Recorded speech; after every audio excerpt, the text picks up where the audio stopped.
আমাদের ওদের দ্বারা আমরা অত্যাচারিত শিকার, তারাও মৃত্যুর আগ পর্যন্ত ভারতীয় জনতা পার্টি প্রবেশ করতে পারবে না। সেটা আপনার মাধ্যমে বলে দিলাম।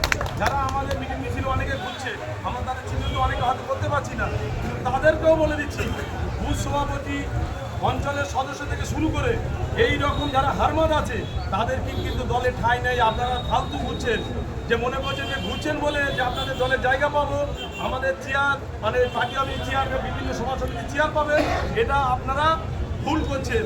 এই ভুলটাকে সরাবার জন্য আপনার মাধ্যমে বলে দিলাম। একই কথা আমি আপনাদের একটা কথা বলতে চাই। আমাদের যে সাধারণ সংগঠন সম্পাদক রয়েছে মাননীয় অমিতাভ চক্রবর্তী মহাশয়, গতকাল তার বাড়িতে ভিজিট করা হয়েছে। সেখানে জানা গেছে পার্টির দেয়াল, চাল এবং তার বিভিন্ন কাজ বসে আছে।